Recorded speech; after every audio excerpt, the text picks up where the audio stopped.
Hello friends, welcome to the new episode of my channel. আমি অর্পণ। আজকে জিদ্দাকে নিয়ে একটা ভিডিও বানাতে চলেছি অনেকদিন পরে। সুপারস্টার জিৎ, টলিউডের বস জিৎ, এটা নিয়ে কোনো সন্দেহ নেই। এবারে আসছি জিদ্দার আপকামিং যে ছবিটা আসতে চলেছে, যেটা কিনা দেবদার সাথে খুব সম্ভবত ক্ল্যাশ করতে চলেছে 15ই আগস্ট যদি রিলিজ করে ফাইনালি। কেউ বলে বিপ্লবী, কেউ বলে ডাকাত। প্রতীকৃত বসু পরিচালিত এই ছবিতে কিন্তু জিদ্দার প্রায় 10টির মতো লুক আমরা দেখতে পাবো ছবিতে। অনন্ত সিংহ রায়ের বায়োপিক হতে চলেছে, একটা একটা ফ্রিডম ফাইটার, স্বাধীনতা সংগ্রামী, এবং জিদ্দাকে এইরকম রূপে, এইরকম একটা এক্সপেরিমেন্টাল ছবিতে আমরা এর আগে কখনো দেখিনি অ্যাকচুয়ালি। সবচেয়ে কঠিন চরিত্রায়ন করবেন জিদ্দা, এবং এখানে টোটা রায়চৌধুরী রয়েছেন। তার একটা ইন্টারভিউ থেকে আমরা জানতে পেরেছি জিদ্দা তার সেরা শ্রেষ্ঠ অ্যাক্টিংটা এই ছবিতে করেছেন। এবারে সিনেমাটা তো অবশ্যই রিলিজ হোক, তারপরে জানতে পারবো। বাট জিদ্দাকে নিয়ে যে বিভিন্ন রকম কথাবার্তা হয় না, যে জিদ্দা বছরের পর বছর নিদ্রায় থাকেন, ঘুমিয়ে থাকেন, অথচ জিদ্দার আগে নবাগত আসা দেবদা আজকে সিনিয়র অভিনেতায় পরিণত হয়েছেন, সে এখন মেগাস্টারে পরিণত হয়েছে। জিদ্দার জায়গাটা দেবদা খেয়ে নিয়েছে গিলেয়াস। বিভিন্ন রকমের কথাবার্তা হয় না, তাদের উদ্দেশ্যে আমি একটা ছোট্ট স্ট্যাটের মাধ্যমে বোঝাতে চাই যে জিৎ এখনো ফুরিয়ে যায়নি। দেবদা অনেক বেশি প্রমোশন করো, অনেক বেশি সোশ্যাল মিডিয়ায় অ্যাক্টিভ থাকে, জিদ্দা হয়তো সেটা থাকে না। বাট একটা কথা সবাইকে মাথায় রাখতে হবে, ফাটা কলসির আওয়াজ বেশি। ইয়েস, জিদ্দা বেশি ফাটায় না, ফাটানোটা পছন্দ করে না, কিন্তু জিদ্দা কাজে করে দেখিয়ে দেয় যে সে কি জিনিস, সে কি করতে পারে। একটা স্ট্যাট দিচ্ছি, আমার একজন খুব প্রিয় সাবস্ক্রাইবার, আমার কাছের একজন ভাই রয়েছে সোনু। সোনু আমাকে একটা স্ট্যাট পাঠিয়েছে, সেই স্ট্যাটটা পড়ছিলাম অ্যাকচুয়ালি। সেটা দেখে যেটা বুঝলাম, যে এটা তোমাদের সাথে শেয়ার করি। এটা জিদ্দার যারা ফ্যান্স রয়েছে, জিদ্দাকে যারা ভালোবাসো, টলিউড বস জিতের যারা অনুরাগী রয়েছে, তাদের খুব ভালো লাগবে স্ট্যাটটা। প্রায় সবাই জানে প্রত্যেকে, বাট আমিও তার সত্ত্বেও আমার ভিডিওর মাধ্যমে এটা বলতে চাই। প্যান ইন্ডিয়া রিলিজ করেছিল জিদ্দার চেঙ্গিস ছবিটা, তোমাদের নিশ্চয়ই মনে আছে। শুধুমাত্র ওয়েস্ট বেঙ্গল নয়, কলকাতা নয়, গোটা ভারতবর্ষ জুড়ে একই দিনে প্যান ইন্ডিয়া রিলিজ দিয়েছিল, অর্থাৎ বাংলা ভাষা এবং হিন্দি ভাষায়, উভয় ভাষাতে। এর আগে কিন্তু কোনো বাংলা ছবি একই দিনে একসাথে বাংলা হিন্দি ভাষায় ডাবিং করে রিলিজ হয়নি। এটা প্রথমবার জিদ্দা কিন্তু করেছিল, এবং সেই লেভেলের মুম্বাইতেও প্রমোশন করেছিল, গাড়ি ফাড়ি 4 চাকা 5 চাকা নিয়ে গিয়ে আলাদা লেভেলের প্রমোট করেছিল। এবং যে স্ট্যাটটা সামনে আসছে, পুরো ভারতবর্ষ জুড়ে সিনেমাটি প্রায় 774টিরও বেশি সিঙ্গেল স্ক্রিনে রিলিজ করেছিল চেঙ্গিস। ইয়েস, এবং মোট সিনেমার সংখ্যা, অর্থাৎ ভারতবর্ষ জুড়ে যে শো কটা পেয়েছিল, 474টার বেশি স্ক্রিনে 1232টি শো পেয়েছিল চেঙ্গিসের। একটা বাংলা সিনেমা হিসাবে, বাংলা সিনেমা প্রেমী হিসাবে প্রাউড ফিল করা উচিত ভাই।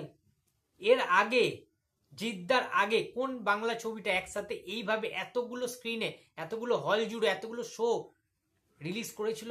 তোমরা বলতে পারবে? পারবে না বলতে। হয়নি। জিদ্দা ইতিহাস তৈরি করে দিয়ে গেছিল চেঙ্গিস ছবিটা করে। এবং আরেকটা জিনিস বলে রাখি, আরেকটা স্ট্যাট, সেটা হচ্ছে যে হিন্দিতে যে ডাব ভার্সানটি ছিল, যেটা ডাব করা হয়েছিল হিন্দিতে, অ্যাকচুয়ালি তো চেঙ্গিসটা বাংলা ছবি, বাট যেহেতু এটা প্যান ইন্ডিয়া রিলিজ দিতে চেয়েছিলেন বা দিয়েছিলেন, হিন্দিতে যেটা ডাব ভার্সান হয়েছিল সেটা কিন্তু 650টি সিঙ্গেল স্ক্রিন জুড়ে কিন্তু রিলিজ করা হয়েছিল, এবং 800টি শো পেয়েছিল। এবং আরেকটা স্ট্যাট, বাংলা ভার্সান যেটা পশ্চিমবঙ্গ জুড়ে রিলিজ হয়েছিল, সেটা কিন্তু 120টিরও বেশি সিঙ্গেল স্ক্রিনে রিলিজ করেছিল, স্ক্রিনে মাল্টিপ্লেক্স এবং সিঙ্গেল স্ক্রিন মিলিয়ে, এবং 300টি শো নিয়ে পথ চলা শুরু করেছিল। পশ্চিমবঙ্গের কথা বলছি, পশ্চিমবঙ্গে। ইয়েস, তার মানে বুঝতে পারছো এই লোকটা জিদ্দা কি জিনিস। জিদ্দা যেটা করে দেখিয়ে দিয়েছিল চেঙ্গিস করে, সেটা তো আমাদের, আমি কম্পেয়ার করছি না, বাট দেবদা নাকি সম্প্রতি এত সাকসেসফুল একজন নায়ক, একজন মেগাস্টার সো কল্ড, কই তিনি তো, দেবদা তো এখনো পর্যন্ত কোনো তার সিনেমা একই দিনে একই ডেটে প্যান ইন্ডিয়া দুটো ভার্সানে সমস্ত জায়গায় এইভাবে গ্র্যান্ড ভাবে তো রিলিজ দিতে পারেনি, এতগুলো শো নিয়ে, এতগুলো হল নিয়ে পারেনি। তো সেটা তো জিদ্দা করে দেখিয়েছেন। সুতরাং জিদ্দা কাজে করে দেখাতে ভালোবাসেন। টলিউড বস জিৎ, টলিউডের বস বলা হয় জিৎকে, এমনি এমনি নয়। অনেকে বলে না যে জিদ্দার দিন শেষ, জিদ্দার এরা আর নেই, হ্যাঁ, জিদ্দার মার্কেট নেই, জিদ্দার বাজার পুরো শূন্য, ঠিক আছে, দেবদার বাজার গরম। ভাই জিদ্দা যখন আসে তখন কিন্তু সব ছাড়খাড় করে দেয়, উড়িয়ে রেখে দেয়, এটা মানতে হবে। সেটা বসে জানি আমরা, বস, বস টু ফাইটার ওয়ান্টেড, হ্যাঁ। আগেকার দিনে যদি কথা বলি, ক্রান্তির কথা বলি, যোদ্ধার কথা বলি, মানে সরি যুদ্ধর কথা বলি, মাস্তানের কথা বলি, হ্যাঁ, জোসের কথা বলি, এরকম ধরনের যেসব ছবিগুলো, কিংবা চেঙ্গিস রাবণ তো রিসেন্টলি রয়েছে, খাকি দা বেঙ্গল চ্যাপ্টারে দেখেছি জিদ্দা স্টারডাম সম্পর্কে, পুরো বোম্বে কাঁপিয়ে রেখে দিয়েছে জিদ্দা, ঠিক আছে, খাকি দা বেঙ্গল চ্যাপ্টারে।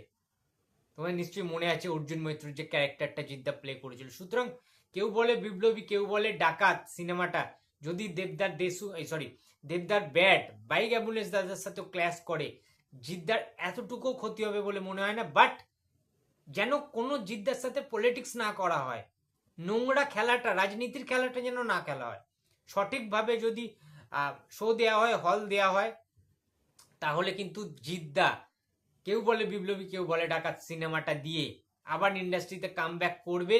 যেহেতু বহুদিন হয়ে গেছে জিদ্দার কোনো ছবি রিলিজ নেই, সিনেমা সেই অর্থে, সেখান থেকে দাঁড়িয়ে দেবদার সাথে টক্কর নিতে পারে জিদ্দা। জিদ্দা দেবদাকে হারিয়েও দিতে পারে, সেখানে কোনো মানে কারোর কিছু বলার থাকবে না। কারণ খুব এফোর্ট দিয়েছেন জিদ্দা, কেউ বলে বিপ্লবী, কেউ বলে ডাকাত সিনেমাটাতে। তার যে অ্যাক্টিং, এখানে যে ফাইটিং থাকবে, যা অ্যাকশন থাকবে এই ছবিতে, সেই লেভেলের থাকবে। সুতরাং এটা একটা মাস কমার্শিয়াল ওয়েতেই বানানো হয়েছে ছবিটা, যেটা আমরা শুনতে পাচ্ছি। এবং এই ছবি নিয়ে একটা কোনো আপডেট কিন্তু চলে আসবে খুব শীঘ্রই, কারণ এই ছবির অফিসিয়াল অ্যানাউন্সমেন্ট কিন্তু খুব শীঘ্রই হবে। আগের দিনই কিন্তু জিদ্দা নিজে পোস্ট করে জানিয়ে দিয়েছে, নন্দী মুভিজ জানিয়ে দিয়েছে, নন্দী ফিল্মস যেটা, এবং জিৎ ফিল্ম ওয়ার্কস তার যে প্রোডাকশন হাউস, তারাও কিন্তু জানিয়ে দিয়েছে। সুতরাং জিদ্দা ঘুম ভেঙেছে, ভালোভাবেই ঘুম ভেঙেছে, এবং খেলা কিন্তু জিদ্দা এবারে শুরু করে দেবে, ঠিক আছে। তো বন্ধুরা, এই ভিডিওটি যদি তোমাদের ভালো লাগে তো প্লিজ লাইক করো, কমেন্ট করো, শেয়ার করতে ভুলো না। যদি চ্যানেলে নতুন হয়ে থাকো তো প্লিজ সাবস্ক্রাইব মাই চ্যানেল। দেখা হচ্ছে পরের কোনো ভিডিওতে। তো টাটা।